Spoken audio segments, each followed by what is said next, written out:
Hi friends, Varahi studios Telugu stories హబ్కు స్వాగతం. ఇప్పుడు మీరు పాపం దేవుడు ఎపిసోడ్ 2 వినబోతున్నారు. రచన గలం, మీ ఆర్జే రాజేష్ కైలాస.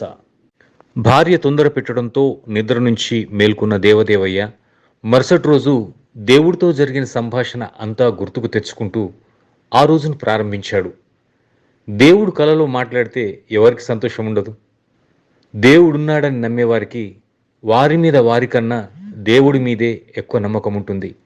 చివరికి ఇస్రో శాస్త్రవేత్తల్లో కూడా కొందరు దైవాన్ని ప్రార్థించే వారి ప్రయోగాలను మొదలు పెడతారు, అనుకున్న విధంగా విజయం సాధిస్తారు.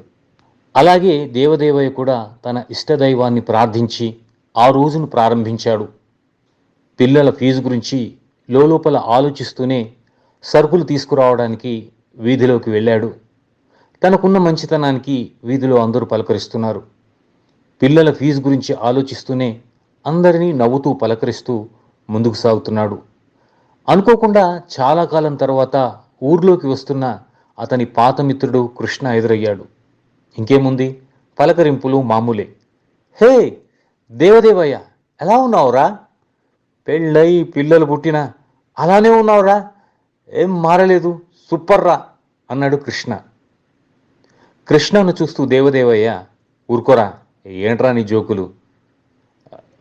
బాగున్నాన్రా, నువ్వు బాగున్నావా? ఇదేనా రావటం అన్నాడు దేవదేవయ్య. అవునరా అంటూ కృష్ణ సమాధానమిచ్చాడు. అతను అమెరికాలో స్థిరపడ్డాడు.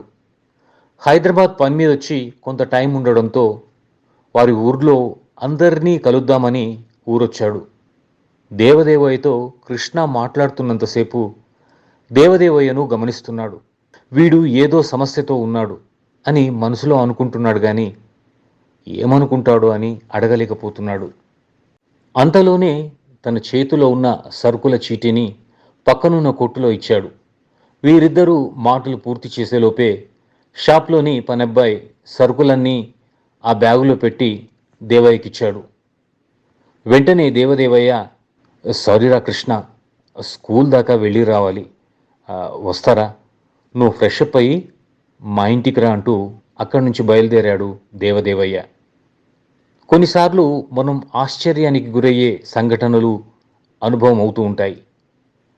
దేవదేవయ్య కూడా అలాంటి సంఘటన ఎదురైంది.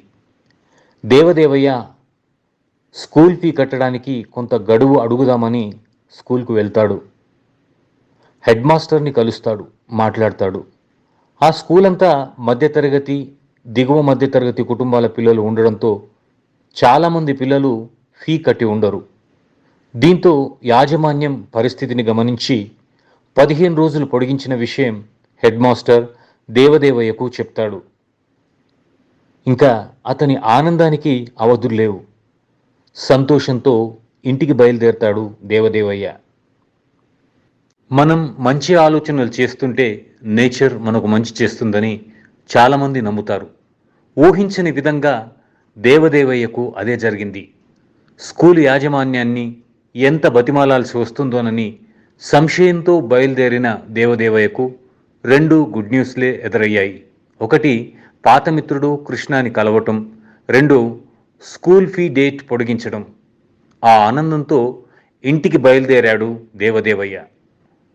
ఇంటికి చేరుకొని స్నానం చేసి టిఫిన్ చేస్తున్నాడు. ఆలోపు అమెరికా నుంచి వచ్చిన కృష్ణ ఫ్రెష్ అప్ అయి దేవదేవయ్య ఇంటికి వచ్చాడు. చూడగానే దేవదేవయ్య భార్య ఆనందంతో, కృష్ణన్న ఎప్పుడొచ్చారు? బాగున్నారా? రండి, భలే వచ్చారు. తినేటప్పుడు ప్రేముండే వాళ్ళు వస్తారంటారు, టిఫిన్ చేయండి అంటుంది. లేదమ్మా, ఇంటి దగ్గర ఇప్పుడే తినొస్తున్నాను, మళ్ళీ తింటాలే అన్నాడు. వెంటనే దేవదేవయ్య భార్య, కనీసం ఈ స్వీట్స్ అయినా తినండి అని ఫోర్స్ చేయడంతో కృష్ణ కాదనలేక స్వీట్స్ తీసుకున్నాడు. ఆలోపు టిఫిన్ తినడం పూర్తయిన దేవదేవయ్య, కృష్ణ ఇద్దరు కలిసి బైక్ మీద బయటికి బయలుదేరారు. వారిద్దరు మాట్లాడుతున్నప్పుడు కృష్ణ తన ఆలోచనను దేవదేవయ్యకు షేర్ చేశాడు. దేవా, నేను అమెరికాలో స్థిరపడ్డాను. డబ్బుకు కొదవలేదు. అవసరానికి మించే సంపాదిస్తున్నాను. నాకున్న దాంట్లో కొంత మన దేశానికి ఏదైనా చేయాలనుంది. అందుకే ముందు చిన్నగా హైదరాబాద్లో ప్రజలకి మంచి ఆరోగ్యకరమైన ఆర్గానిక్ కూరగాయలను అందించాలనుకుంటున్నాను. మన ఊరి చివరన నిరుపయోగంగా ఉన్న బీడు భూముల్లో అవి పండించాలనుకుంటున్నాను. నీ ఫ్రీ టైంలో అవకాశం ఉంటే కొంచెం పని చేసేవాళ్లను చూస్తూ ఉండు. భయం ఉంటుంది అంతే. ఇది నీకు ఇష్టమైతేనే, లేదంటే వదిలేయి. వేరే వాళ్లను అంతగా నమ్మలేను అన్నాడు కృష్ణ. వెంటనే దేవదేవయ్య సరేరా ఆలోచిద్దామన్నాడు. ఇంకా ఏంట్రా సంగతులు అని దేవదేవయ్య కృష్ణను అడగ్గా, ఏముందరా అంతా రొటీన్. 60 ఏళ్ళు వచ్చాక మన ఊరికి వచ్చి ఇక్కడే కొద్ది రోజులు స్థిరపడాలనుంది. కానీ అప్పటి పరిస్థితులు ఎలా ఉంటాయో తెలియదు అన్నాడు కృష్ణ. ఆలోపు వీరందరినీ కలుస్తూ పనులు పూర్తి చేసుకునేసరికి చీకటి పడింది. ఇద్దరూ ఇంటికి బయలుదేరారు. దేవదేవయ్య కృష్ణ వాళ్ళ ఇంటి దగ్గర అతన్ని దిగబెట్టాడు. వెంటనే దేవదేవయ్య, ఎన్ని రోజులుంటున్నావురా అన్న ప్రశ్నకి సమాధానంగా కృష్ణ, 4 రోజులుంటున్నానురా. 2-3 రోజుల్లో పిల్లలు కూడా వస్తున్నారు. నాకు హైదరాబాద్లో పనుండి ముందొచ్చాను, లేదంటే అందరం కలిసి వచ్చేవాళ్ళం. అన్నట్టు మర్చిపోయానురా అని కృష్ణ ఒక కవర్ దేవదేవయ్య చేతిలో పెట్టాడు. వెంటనే దేవదేవయ్య, ఏంట్రా ఇది అన్నాడు. దానికి కృష్ణ, రేయ్, నా మీద ఏమాత్రం ఫ్రెండ్ అనే ప్రేమ ఉంటే ఆ కవర్ గురించి ఏం మాట్లాడకు, ఇంటికి వెళ్ళిపో, రేపొద్దున మాట్లాడుకుందామన్నాడు. ఏం మాట్లాడాలో దేవదేవయ్యకు అర్థం కాలేదు. కానీ ఇద్దరూ అలసిపోయారు. సరే అన్నట్టు ఇంటికి బయలుదేరాడు దేవదేవయ్య. ఇంటికి చేరుకున్నాక కాస్త ఫ్రెష్ అప్ అయి డిన్నర్ పూర్తి చేశాడు.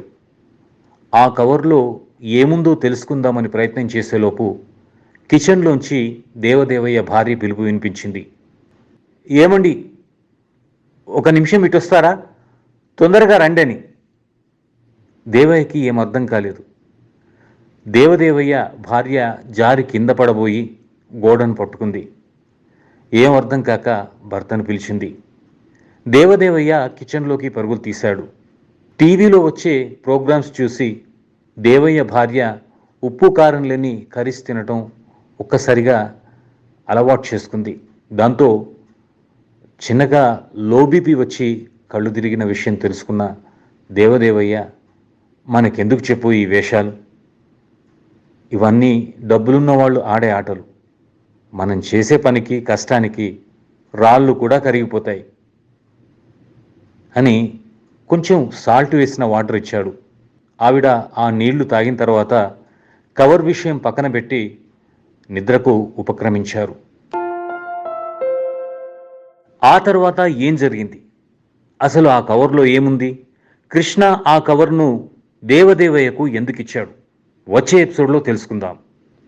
ఇంతవరకు మీరు పాపం దేవుడు 2వ భాగం విన్నారు. రచన గలం, మీ రాజేష్ కైలాస. ఈ కథ మీద మీ అభిప్రాయాలు తప్పకుండా కామెంట్ రూపంలో తెలియచేయండి.